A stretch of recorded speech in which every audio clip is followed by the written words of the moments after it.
Saving an object, data persistence.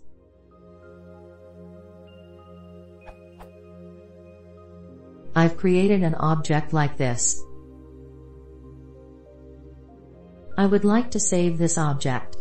How can I do that?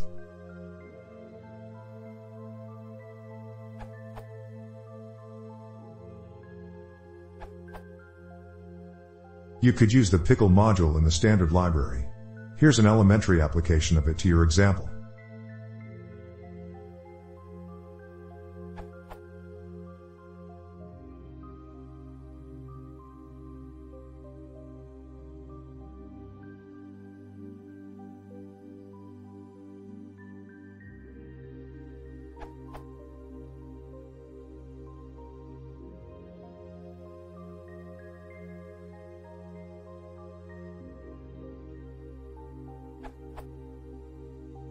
You could also define your own simple utility like the following, which opens a file and writes a single object to it.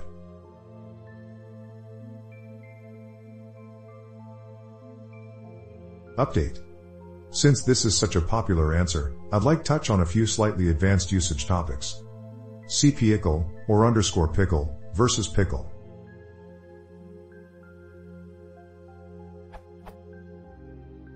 It's almost always preferable to actually use the pickle module rather than pickle because the former is written in C and is much faster. There are some subtle differences between them, but in most situations they're equivalent and the C version will provide greatly superior performance. Switching to it couldn't be easier, just change the import statement to this. In Python 3, pickle was renamed underscore pickle, but doing this is no longer necessary since the pickle module now does it automatically. See what difference between pickle and underscore pickle in Python 3. The rundown is you could use something like the following to ensure that your code will always use the C version when it's available in both Python 2 and 3.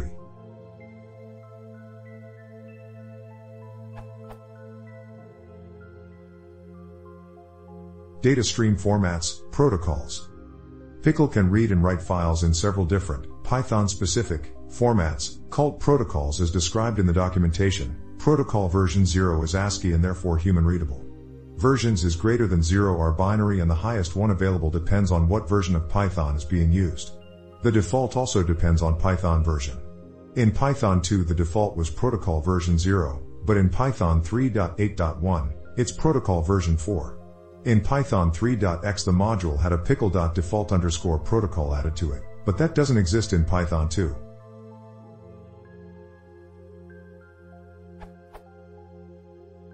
Fortunately there's shorthand for writing pickle.highest underscore protocol in every call, assuming that's what you want, and you usually do, just use the literal number -1, similar to referencing the last element of a sequence via a negative index.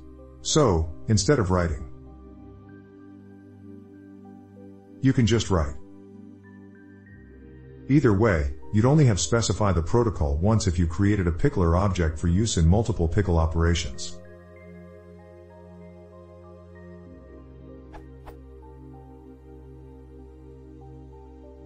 Note, if you're in an environment running different versions of Python, then you'll probably want to explicitly use, i.e. hardcode, a specific protocol number that all of them can read. Later versions can generally read files produced by earlier ones. Multiple objects.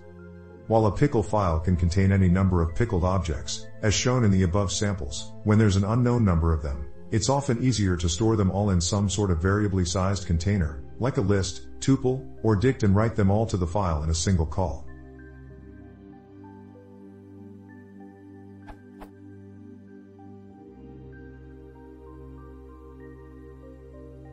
And restore the list and everything in it later with.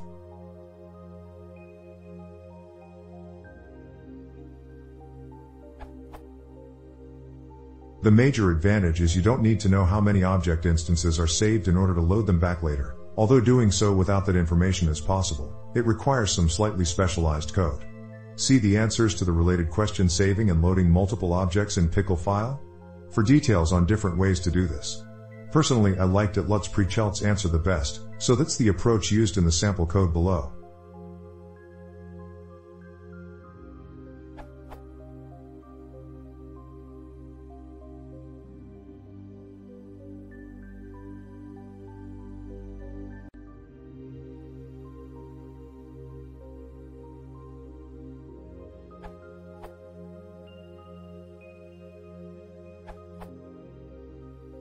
I think it's a pretty strong assumption to assume that the object is a class. What if it's not a class? There's also the assumption that the object was not defined in the interpreter. What if it was defined in the interpreter? Also, what if the attributes were added dynamically? When some Python objects have attributes added to their _dict_ after creation, Pickle doesn't respect the addition of those attributes, i.e. it forgets they were added, because Pickle serializes by reference to the object definition. In all these cases, Pickle can fail you horribly.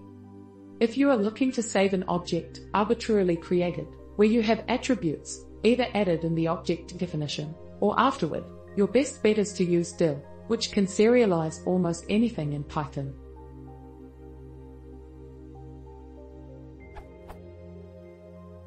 We start with a class.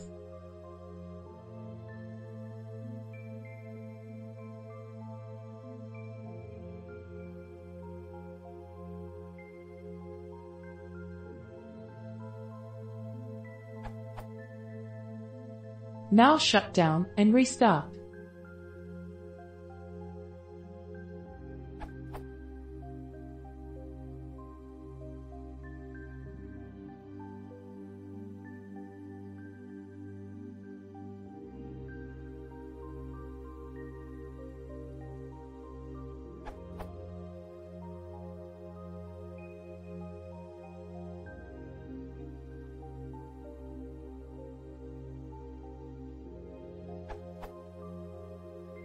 Oops! Pickle can't handle it. Let's try dil. We'll throw in another object type, a lambda, for good measure.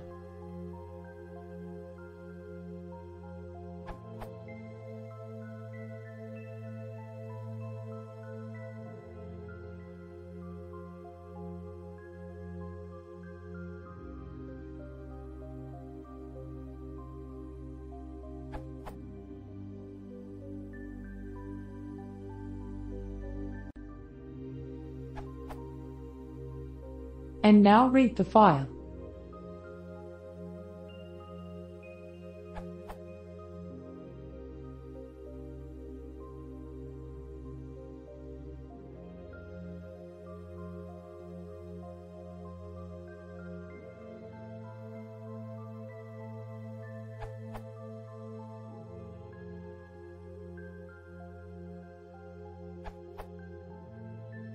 It works. The reason Pickle fails, and dil doesn't, is that dil treats _main_ like a module for the most part, and also can pickle class definitions instead of pickling by reference, like Pickle does. The reason dil can pickle a lambda is that it gives it a name. Then pickling magic can happen. Actually, there's an easier way to save all these objects, especially if you have a lot of objects you've created. Just dump the whole Python session, and come back to it later.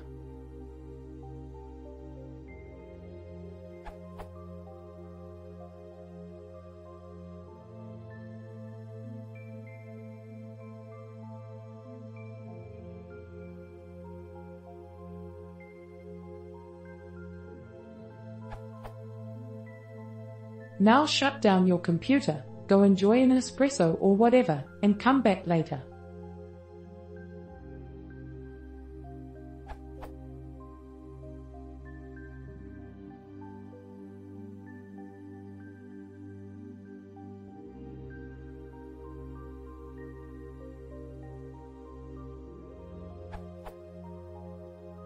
The only major drawback is that dil is not part of the Python standard library.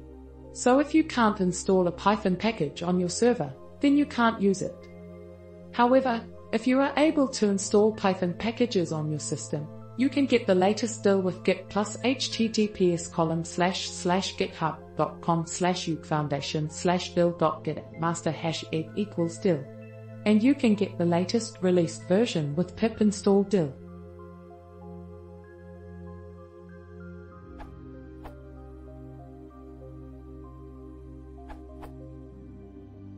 Quick example using company 1 from your question, with Python 3.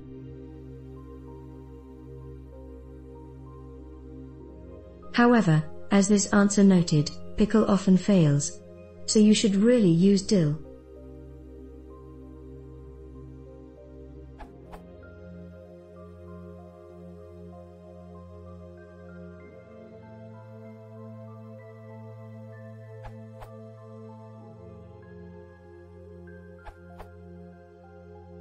You can use Anycake to do the job for you. It considers all the details.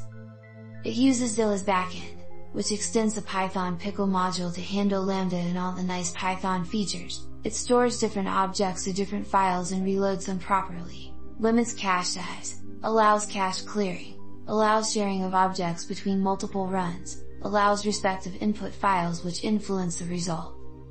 Assuming you have a function myfunc which creates the instance.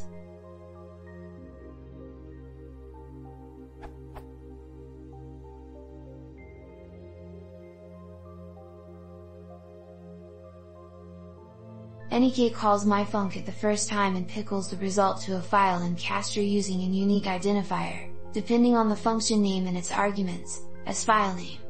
On any consecutive run, the pickled object is loaded. If the cache is preserved between Python runs, the pickled object is taken from the previous Python run.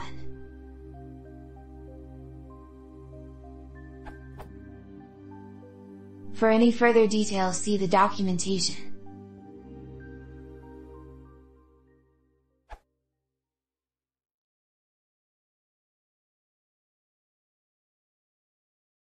What do you want? Please consider